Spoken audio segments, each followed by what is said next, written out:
അപ്പോൾ നമ്മൾ നേരത്തെ നോക്കിക്കഴിഞ്ഞു, പവർ ഫാക്ടറിനെ പറ്റിയൊക്കെ മനസ്സിലാക്കി. ഇനി നമ്മൾക്ക് ഇലക്ട്രിക്കൽ സിസ്റ്റം ഡിസൈനിങ്ങിലെ ഒരു ഇമ്പോർട്ടൻറ്റ് പാർട്ടാണ് ട്രാൻസ്ഫോമറിൻ്റെ സെലക്ഷൻ. അപ്പോൾ ട്രാൻസ്ഫോമറിൻ്റെ സെലക്ഷൻ അറിയാൻ വേണ്ടി നമുക്ക് ആദ്യം അറിയേണ്ടത് ലോഡിൻ്റെ ഡീറ്റെയിൽസ്. അപ്പോൾ ട്രാൻസ്ഫോമർ സെലക്ട് ചെയ്യണമെങ്കിൽ ലോഡ് എന്താണെന്നാണ്. അപ്പോൾ ലോഡ് എന്താണെന്നുള്ള term, load refers to any device, appliance, component or system that consumes electric energy from a power source to perform specific task or function. എന്തെങ്കിലും വർക്ക് ചെയ്യാൻ വേണ്ടി, എന്തെങ്കിലും കാര്യത്തിന് വേണ്ടി എടുക്കുന്ന ഒരു എനർജി, സിസ്റ്റത്തിൽ നിന്ന് വലിക്കുന്ന ഒരു എനർജിയാണ് ലോഡ് എന്ന് പറഞ്ഞത്. അപ്പോൾ ഇലക്ട്രിക്കൽ സിസ്റ്റത്തിൽ നമ്മുടെ എക്യുപ്മെൻറ്റ്സൊക്കെയാണ് ഈ ലോഡ് എന്ന് പൊതുവേ പറയുന്നത്. അപ്പോൾ അതിനെ റെസിസ്റ്റീവ്, നോൺ റെസിസ്റ്റീവ് എന്നൊക്കെ പറഞ്ഞാൽ അങ്ങനെ പല ഇൻഡക്റ്റീവ് ലോഡ്സ് എന്നൊക്കെ പറഞ്ഞാൽ നമുക്ക് ചെയ്യാം. നമ്മുടെ മോട്ടോർ പോലത്തെ ഇൻഡക്റ്റീവ് ലോഡ്സ് ആണ്. പിന്നെ കപ്പാസിറ്റീവ് ലോഡ്സ് ഉണ്ട്. പിന്നെ ഇലക്ട്രോണിക് ആയിട്ടുള്ള ഡിവൈസ്, ഇലക്ട്രോണിക് ലോഡ്സ് ഉണ്ട്. നമ്മൾ സപ്ലൈ പഠിച്ചു. സപ്ലൈ അനുസരിച്ച് നമുക്ക് ട്രാൻസ്ഫോമർ വേണമെന്ന് മനസ്സിലാക്കി. അപ്പോൾ ഈ ട്രാൻസ്ഫോമറിന് ഇതൊക്കെ വേണമെന്ന് മനസ്സിലാക്കി എന്ന് പറഞ്ഞാൽ, അത് മനസ്സിലാക്കണമെങ്കിൽ നമുക്ക് ലോഡ് കാൽക്കുലേഷൻ, അതാണ് ഏറ്റവും ബേസിക് സ്റ്റെപ്പ്. അത് ചെയ്താലാണ് മനസ്സിലാവുള്ളൂ. അപ്പോൾ ഞാൻ നെക്സ്റ്റ് എടുക്കുന്നത് ട്രാൻസ്ഫോമറിനെ പറ്റി അല്ലെങ്കിൽ അതിൻ്റെ സെലക്ഷനെ പറ്റിയാണ്. അപ്പോൾ അതിന് വേണ്ട ഒരു മെയിൻ കാര്യം എന്ന് പറഞ്ഞാൽ ലോഡുകളുടെ ഡീറ്റെയിൽസാണ്. ഇപ്പോൾ നമ്മുടെ വീടുകളിലാണെങ്കിൽ refrigerator, air conditioner, water heater, oven, microwave, washing machine, television, lights, fan, computer, toaster, coffee maker, hair dryer, അങ്ങനെ ഇഷ്ടംപോലെ, വാക്യൂം ക്ലീനർ, അങ്ങനെ ധാരാളം ലോഡുകളുണ്ട്. ഇതിനെല്ലാത്തിനും എത്ര വാട്ട്സ് കൺസംഷൻ ഉണ്ടെന്ന് നമുക്കറിയാൻ പറ്റും. അപ്പോൾ നമുക്ക് ട്രാൻസ്ഫോമർ ഇൻഡസ്ട്രിയൽ പ്രോജക്റ്റിന് എങ്ങനെ സെലക്ട് ചെയ്യപ്പെടാം എന്ന് നമുക്ക് നോക്കാം. അപ്പോൾ നമ്മളതിനാവശ്യമായിട്ടുള്ളത് അവിടുത്തെ ലോഡുകൾ തന്നെ അറിയണം. ഇൻഡസ്ട്രിയൽ പ്രോജക്റ്റിൻ്റെ ലോഡ് അറിയണം. ഇപ്പോൾ ഇതൊരു എക്സാമ്പിൾ ഞാൻ തരുന്നത്, 100 HP ആണെങ്കിൽ ഹയസ്റ്റ് മോട്ടർ ലോഡ്, പിന്നെ കുറച്ച് മോട്ടേഴ്സ് ഉണ്ട്, പിന്നെ 20% നമുക്ക് ഫ്യൂച്ചറിൽ വരുമെന്ന് വിചാരിച്ചുകൊണ്ട് ഒരു കാൽക്കുലേഷൻ, സിമ്പിൾ കാൽക്കുലേഷൻ. അപ്പോൾ വോൾട്ടേജ് 415 വോൾട്ട്, അതായത് ട്രാൻസ്ഫോമർ വെച്ച് നമുക്ക് ഔട്ട്പുട്ട് കിട്ടുന്നുണ്ട് 415 ആണ്. Power factor, initial power factor 0.85 ആണെന്ന് വിചാരിക്കുക, അല്ലെങ്കിൽ 0.8 അസ്യൂം ചെയ്യുക. പിന്നെ നമുക്ക് മോട്ടറുകളുണ്ട്. 100 HP ഉണ്ട്, 50 HP മോട്ടറുണ്ട് 2 എണ്ണം, 25 HP 2 മോട്ടറുണ്ട്. ലൈറ്റിൻ്റെ ലോഡ് ഒരു 10 കിലോ വാട്ട് ഉണ്ട്. അപ്പോൾ ലൈറ്റിൻ്റെ എണ്ണമൊക്കെ നമ്മൾ ആസ് പെർ ലൈറ്റിംഗ് ഡിസൈനിൻ്റെ ഒരു വീഡിയോ ഞാൻ ഓൾറെഡി ചെയ്തിട്ടുണ്ട്. അപ്പോൾ അത് നോക്കിയാൽ നിങ്ങൾക്ക് ലൈറ്റിംഗ് ഡിസൈൻ കിട്ടും. അപ്പോൾ ലൈറ്റിംഗ് ഡിസൈൻ ചെയ്ത് അതിൻ്റെ ഒരു ഫൈനൽ നമുക്ക് ആൻസർ എത്ര കിലോ വാട്ടെന്ന് പറഞ്ഞ് കിട്ടി. ബാക്കിയുള്ള മോട്ടേഴ്സും നമ്മൾ കാൽക്കുലേറ്റ് ചെയ്ത് ഇനി ബാക്കി ഫർദർ ഇതിലേക്ക് പോകുന്നു. അപ്പോൾ ഓരോ മോട്ടറിൻ്റെ കറണ്ട് കണ്ടുപിടിക്കാൻ വേണ്ടി power into 746 divide by √3 V into power factor ആണ് എടുക്കുന്നത്. അപ്പോൾ മോട്ടറിൻ്റെ പവർ HP നമ്മൾക്ക് ഓൾറെഡി തന്നിട്ടുണ്ട്. 746 എന്ന് പറഞ്ഞാൽ കൺവെൻഷൻ വേണ്ടിയുള്ളതാണ്, HP2 വാട്ട്സിൽ ചെയ്യാൻ വേണ്ടി. പിന്നെ വോൾട്ടേജ് 415 ആണ്. 3 ഫേസ് ആണ് മോട്ടറുകളെല്ലാം. പവർ ഫാക്ടർ 0.85 നമുക്ക് അസ്യൂം ചെയ്യാം. അപ്പോൾ നമ്മളങ്ങനെ 100 HP കറണ്ട് കാൽക്കുലേറ്റ് ചെയ്യുന്നു. അപ്പോൾ 123.58 ആംപിയർ എന്ന് പറഞ്ഞ് കിട്ടും അപ്രോക്സിമേറ്റ്ലി. 50 HP അതുപോലെ 61.79 ആംപിയർ എന്ന് കിട്ടുന്നു.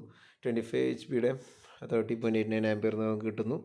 ഇനി നമുക്ക് ടോട്ടൽ മോട്ടർ വഴിയുള്ള എല്ലാ കറണ്ടുകളും കാൽക്കുലേറ്റ് ചെയ്യുന്നു. പിന്നെ ലൈറ്റിംഗ് ലോഡിൻ്റെ അതേപോലെ കറണ്ട് കാൽക്കുലേറ്റ് ചെയ്യുന്നു. അപ്പോൾ മോട്ടറിൻ്റെ ടോട്ടൽ കാൽക്കുലേറ്റ് ചെയ്തപ്പോൾ നമുക്ക് 309.94 എന്ന് പറഞ്ഞ് കിട്ടി. പിന്നെ ലൈറ്റ് ലോഡിൻ്റെ ഒരു 16 ആംപിയറും കിട്ടിയിട്ടുണ്ട്. പിന്നെ ഫ്യൂച്ചർ എക്സ്പാൻഷൻ ഒരു 20% കൂടി അസ്യൂം ചെയ്യുന്നു. അപ്പോൾ ഇതൊരു കറണ്ട് വെച്ചുള്ള ഒരു ഐഡിയയിലാണ് ഇത് കാൽക്കുലേഷൻസ് ചെയ്യുന്നത്. ഇനി നമുക്ക് ട്രാൻസ്ഫോമറിൻ്റെ സെലക്ഷനിലേക്ക് പോവാം. അപ്പോൾ ഇതൊരു ബേസിക് കാൽക്കുലേഷനാണ്. ശരിക്കും ഇതിൽ വേറെ കുറേ ഫാക്ടേഴ്സ് വരുന്നുണ്ട്. നമുക്ക് നോക്കാം. ട്രാൻസ്ഫോമറിൻ്റെ ഒരു സപ്പോസ് 250 kV ട്രാൻസ്ഫോമർ, അതിൻ്റെ കറണ്ട് കാൽക്കുലേറ്റ് ചെയ്യാൻ വേണ്ടി നമുക്ക് 250 kV എന്ന് പറഞ്ഞാൽ 250 × 1000 ഡിവൈഡ് ബൈ √3 ഇൻറ്റു 433 ആണ് ആക്ച്വലി ചെയ്യേണ്ടത്. കാരണം നമ്മുടെ ട്രാൻസ്ഫോമേഴ്സ് എല്ലാം 11 kV 433 ആണ്. അപ്പോൾ എനിവേ നമുക്ക് 340 സംതിങ് ആയിട്ടുള്ളൊരു ആൻസർ നമുക്ക് വരുന്നതാണ്. അപ്പോൾ നമ്മുടെ കറണ്ട് ശരിക്കും ഇവിടെ വരുന്നത് 391 ആണ് ടോട്ടൽ കറണ്ട് വരുന്നത്. അപ്പോൾ നമുക്ക് ശരിക്കും പറഞ്ഞാൽ ഈ 250 kV എന്ന് പറഞ്ഞ ട്രാൻസ്ഫോമർ എടുത്തു കഴിഞ്ഞാൽ നമുക്ക് അത് മതിയാവില്ലെന്ന് മനസ്സിലായി. അപ്പോൾ നമ്മൾ നെക്സ്റ്റ് ഹയർ സൈസ് എടുക്കുന്നു. അപ്പോൾ ഇതൊരു പെട്ടെന്നൊരു തമ്പ് റൂൾ മെത്തേഡാണ്. അപ്പോൾ നമുക്ക് ശരിക്കും പറഞ്ഞാൽ ഇലക്ട്രിക്കൽ ഇൻസ്പെക്ടർ ഡയറിയിൽ ഇങ്ങനെ ട്രാൻസ്ഫോമറിൻ്റെ ടേബിൾ തന്നിട്ടുണ്ട്. അപ്പോൾ ട്രാൻസ്ഫോമർ കപ്പാസിറ്റി ഉണ്ട്, അതിൻ്റെ കറണ്ട് കാൽക്കുലേഷൻ ഓൾറെഡി ഉണ്ട്. നമ്മൾ നേരത്തെ കണ്ടു. ഒരു ചെറിയ വേരിയേഷൻ വന്നേക്കുന്നത് എന്താണെന്ന് വെച്ച് കഴിഞ്ഞാൽ, ഞാൻ നേരത്തെ പറഞ്ഞു 433 വെച്ചാണ് നമ്മൾ കാൽക്കുലേറ്റ് ചെയ്യേണ്ടത്. 11 kV/4 433 ആണ്. ഞാനൊരു അപ്രോക്സിമേറ്റ് കാൽക്കുലേഷൻ കാണിച്ചു പെട്ടെന്ന് നമുക്ക് കാൽക്കുലേറ്റ് ചെയ്യാൻ വേണ്ടി. അപ്പോൾ 250 kVയുടെ ട്രാൻസ്ഫോമർ, ഇപ്പോൾ ഇതിൽ കാണാം 250 kVയുടെ ട്രാൻസ്ഫോമർ നമുക്ക് 333 ആംപിയർ, ഓൾമോസ്റ്റ് അതിൽ 348 ആയിരുന്നു, അത് 333 ആ ഒരു വോൾട്ടേജ് എടുത്തതിൻ്റെ വേരിയേഷനാണ്. അപ്പോൾ 433 ആണ് നമുക്ക് കറക്റ്റായിട്ട് ചെയ്യേണ്ടത്. അപ്പോൾ ഈ ഒരു ടേബിൾ നമുക്ക് യൂട്ടിലൈസ് ചെയ്യാൻ പറ്റും. 250 പറ്റില്ല എന്ന് മനസ്സിലായിരുന്നിട്ട് 315 വന്നു. അപ്പോൾ 315 ആകുമ്പോൾ നമുക്ക് 420 ആംപിയർ വരെ നമുക്ക് എടുക്കാൻ പറ്റും. പക്ഷേ ശരിക്കും നമ്മൾ ഈ ഒരു ഒറ്റ കാൽക്കുലേഷൻ കൊണ്ട് നമ്മളിത് ഉറപ്പിക്കരുത്. കാരണം എന്താണെന്ന് വെച്ചാൽ, നമ്മുടെ കയ്യിലൊരു വലിയ മോട്ടറുണ്ട്, 100 HP മോട്ടറുണ്ട്. അപ്പോൾ ആ മോട്ടറിൻ്റെ സ്റ്റാർട്ടിങ് കറണ്ട് കുറച്ച് ഹയർ ആയിരിക്കും. അപ്പോൾ ആ ഒരു കറണ്ടും കൂടി ഇതിൻ്റെ അകത്ത് ഉൾക്കൊള്ളിക്കാൻ പറ്റുമോ എന്നുള്ളൊരു ഇതും കൂടി നോക്കിയതിന് ശേഷം മാത്രമാണ് നമ്മൾ ഇത് പ്രൊസീഡ് ചെയ്യാൻ പാടുള്ളൂ. ഈ ഒരു ട്രാൻസ്ഫോമർ സെലക്ഷൻ പ്രൊസീഡ് ചെയ്യാൻ പാടുള്ളൂ. അപ്പോൾ നമുക്ക് 100 HP മോട്ടർ നമുക്ക് കിട്ടുന്നത് ഇവിടെ 123.58 ആംപിയർ എന്ന് പറഞ്ഞാണ് കിട്ടുന്നത്. ശരിക്കും അതിൻ്റെ ഒരു 1.5 ടൈംസും കൂടി എടുത്തതിന് ശേഷം ആ ഒരു ആംപിയറും കൂടി ഉൾക്കൊള്ളാൻ പറ്റുന്ന ഉറപ്പ് വരുത്തിയതിന് ശേഷം മാത്രമേ ട്രാൻസ്ഫോമർ സെലക്ട് ചെയ്യാൻ പാടുള്ളൂ. അപ്പോൾ വിച്ച് ഇൻ ദിസ് കേസ്, അപ്പോൾ ഇതിൻ്റെ അകത്ത് ഏകദേശം ഒരു 200 സംതിങ് ആംപിയറേ വരുള്ളൂ 1.5 എടുത്താൽ തന്നെ. 1.5 ടൈംസ് എടുത്താൽ തന്നെ 1.5 ടൈംസ് എന്ന് പറഞ്ഞു കഴിഞ്ഞാൽ ഇതിൻ്റെ കൂടെ അതായത് 123യുടെ ഒരു ഹാഫ് എടുക്കുക, ഇതിൻ്റെ കൂടെ ആഡ് ചെയ്യുക. അപ്പോൾ അറൗണ്ട് 200 നമുക്ക് വരുന്നുള്ളൂ. അപ്പോൾ നമ്മുടെ ഈ ഒരു ടോട്ടൽ 350ൻ്റെ ട്രാൻസ്ഫോമർ എടുക്കുമ്പോഴത്തേക്കും അതിനെന്തായാലും അതിൽ കൂടുതലുള്ള കറണ്ട് അതിൻ്റെ അകത്തേക്ക് എടുക്കാൻ പറ്റുന്നുണ്ട്. അതായത് അതിൻ്റെ അകത്ത് 420 ആംപിയർ വരെ നമുക്ക് 315 കൊടുക്കാൻ പറ്റുന്നതാണ് ഇതിൻ്റെ കാൽക്കുലേഷൻ സൂചിപ്പിക്കുന്നത്. സോ നമ്മൾ വളരെ സേഫാണ്. അപ്പോൾ 315 ഈ പറഞ്ഞൊരു പർട്ടിക്കുലർ ഇൻഡസ്ട്രിയൽ പ്രോജക്റ്റിന് നമുക്ക് 315ൻ്റെ മോട്ടർ എടുത്താൽ, 315ൻ്റെ ട്രാൻസ്ഫോമർ എടുത്താൽ നമുക്ക് ഓക്കെയാണ്. കാരണം അതിൽ ഫ്യൂച്ചർ എക്സ്പാൻഷനും എല്ലാം കൂടി ഉപയോഗിച്ച് ആഡ് ചെയ്തിട്ടുണ്ട്. ഭാവിയിൽ എന്ത് വ്യത്യാസം വന്നാലും നമുക്ക് പ്രശ്നമില്ല. ഇത് ഒരു വൺ ഓഫ് ദ മെത്തേഡാണ്. ശരിക്കും നമ്മൾ വേറെ പല മെത്തേഡുകൾ യൂസ് ചെയ്യുന്നുണ്ട്, കുറേ ഷോർട്ട് കട്ട്സുകൾ യൂസ് ചെയ്യുന്നുണ്ട്. അപ്പോൾ ഇതൊക്കെ അറിയാൻ താല്പര്യമുള്ളവർ കമൻറ്റ് ചെയ്യുക, അല്ലെങ്കിൽ മെസ്സേജ് ചെയ്യുക. നമുക്ക് അത് കുറച്ച് ഡീറ്റെയിൽ ആയിട്ട് കാൽക്കുലേഷൻസ് കാണിക്കേണ്ടതാണ്.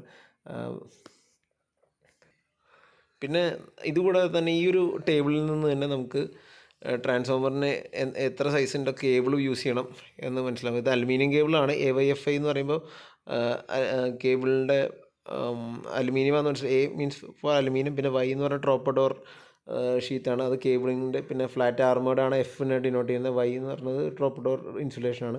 അപ്പോൾ ഇതിൻ്റെ ഇൻസുലേഷൻസും കാര്യങ്ങളൊക്കെ റിലേറ്റ് ചെയ്ത ഒരു ഇതാണ്. കേബിളിനെ പറ്റി നമുക്ക് സെപ്പറേറ്റ് ഒരു വീഡിയോ ചെയ്യാം.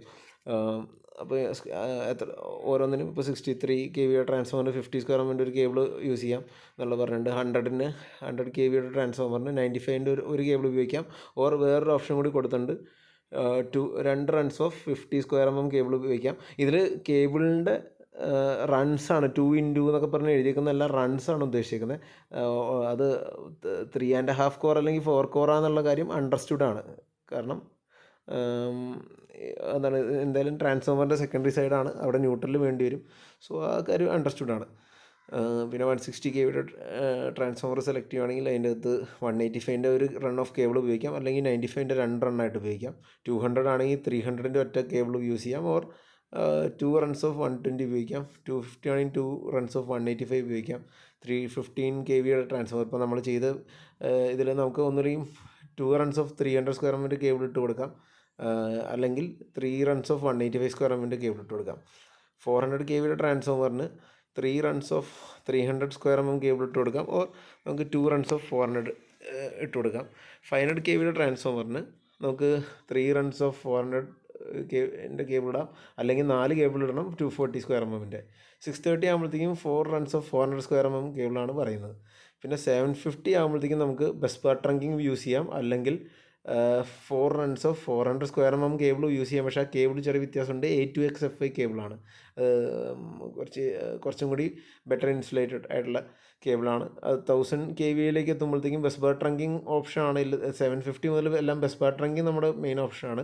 അതല്ലെങ്കിൽ നമുക്ക് കേബിൾ ഇടാനുള്ള ഓപ്ഷൻ കൊടുത്തിട്ടുണ്ട്. അപ്പോൾ പക്ഷേ കേബിളിൻ്റെ ഒരു ക്വാളിറ്റി കൂടി വരുന്ന കാണാം. അതായത് 1000 kVA ഇതിന് 400 ആണ്. പക്ഷേ YFY വിച്ച് മീൻസ് അത് കോപ്പറാണ് യൂസ് ചെയ്യേണ്ടത്. A എന്ന് എഴുതിയിട്ടില്ലെങ്കിൽ കോപ്പറാണ് അർത്ഥം. അതായത് 1250 അകത്ത് bus bar trunking or 400 2XFI, അതായത് കോപ്പറിൻ്റെ കുറച്ചും കൂടി ഹയർ വേർഷനാണ് യൂസ് ചെയ്യേണ്ടത്. 1600-നും 2000-നും പിന്നെ ബസ് ബാർ ട്രങ്കിങ് തന്നെ പറ്റുള്ളൂ. അപ്പോൾ ഇങ്ങനെയാണ് നമ്മൾ ട്രാൻസ്ഫോമറിൻ്റെ സെലക്ഷൻ ചെയ്യുന്നത്. അത് മനസ്സിലായി എന്ന് വിചാരിക്കുന്നു. കേബിൾ 3 ആണ് നമ്മൾ സാധാരണ യൂസ് ചെയ്യാറുള്ളത്. പിന്നെ നമുക്കിതിൽ കറണ്ടിൻ്റെ കാൽക്കുലേഷൻ ഞാൻ ഓൾറെഡി കാണിച്ചു. അതിൽ 433 ആണ് നമ്മൾ എടുക്കേണ്ടത്. അത് ഓൾറെഡി നമ്മൾ ഡിസ്കസ് ചെയ്തു. അതുകൂടാതെ നമുക്ക് ഷോർട്ട് കട്ട് മെത്തേഡുകളുണ്ട് ഇത് കണ്ടുപിടിക്കാൻ വേണ്ടി. ഇപ്പോൾ സിമ്പിളായിട്ട് പറഞ്ഞപ്പോൾ 100 kVയുടെ 1333 133.3 എന്ന് പറഞ്ഞാൽ നമുക്ക് കാണുന്നുണ്ട്. ശരിക്കും പറഞ്ഞാൽ ആക്ച്വലി KVA × 1.3 മൾട്ടിപ്ലൈ ചെയ്ത് കഴിഞ്ഞാൽ നമുക്ക് 1.33 മൾട്ടിപ്ലൈ ചെയ്താൽ നമുക്ക് ആൻസർ കിട്ടും. സെയിം തിങ് 1000-ലും നമുക്ക് ശ്രദ്ധിച്ചാൽ മനസ്സിലാവും. 1.33 മൾട്ടിപ്ലൈ ചെയ്ത് കഴിഞ്ഞാൽ ഓൾമോസ്റ്റ് കറണ്ടിൻ്റെ വാല്യൂ 1333 എന്ന് വരും. അങ്ങനെ എല്ലാത്തിനും നമ്മൾ മൾട്ടിപ്ലൈ ചെയ്താൽ ഇപ്പോൾ 200 ആണെങ്കിൽ അതിൻ്റെ ഡബിൾ വരുന്നുണ്ട്, 266.66 വരുന്നുണ്ട്. അപ്പോൾ ആ ഒരു മെത്തേഡ് നമുക്ക് ഷോർട്ട് കട്ടായിട്ട് നമുക്ക് യൂസ് ചെയ്യാം. ആക്ച്വൽ കാൽക്കുലേഷൻ ഓൾറെഡി കാണിച്ചിരുന്നു. അപ്പോൾ താങ്ക് യു.